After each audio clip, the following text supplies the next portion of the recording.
అయిపోయింది, ఎలా అయిపోయిందో తెలియట్లేదు. అంటే నేను అలా వెళ్ళాను, అడిగాను, వెంటనే యాక్సెప్ట్ చేశారు అంకుల్ అయితే.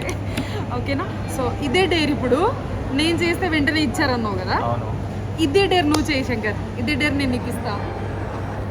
ఖచ్చితంగా చెప్తున్నా, నాకు ఇయ్యరు, నా ముఖం చూస్తే అసలు ఇయ్యరు. సరే చూద్దాం ఎక్కడ ఉన్నారు. ఇగో ఆ టేబుల్ మీద ఓకేనా? ఇగో అక్కడ ముగ్గురు అబ్బాయిలు ఉన్నారు కదా, ముగ్గురు అబ్బాయిరా? ముగ్గురు అబ్బాయిల దగ్గరికి వెళ్ళి నువ్వు చెప్పు, ఇట్లా నేను ఫుడ్ తినాలి, నాకు ఆకలేస్తుంది, నేను వాలెట్ మర్చిపోయినా, సో ఫోన్ కూడా డెడ్ అయిపోయింది, అంటే ఫోన్ ఛార్జింగ్ లేదు, అయిపోయింది, ఏమైనా హెల్ప్ చేస్తారా అని చెప్పి అడుగు, వాళ్ళు చేస్తారా లేదా చూద్దాం. సరే, ఓకేనా?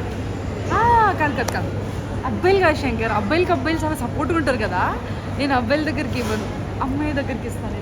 అమ్మాయిలు వద్దు పారు, మళ్ళీ అమ్మాయిలకి ఇష్టం లేకపోతే ప్రాబ్లం అయిపోతుంది, వాళ్ళు ఏమైనా రిస్ట్రిక్షన్ పెడితే. సరే అయితే ఓకే, అది అబ్బాయిల దగ్గరికి వెళ్ళి ఇవ్వు, ఎవరైతే మనుషులే కదా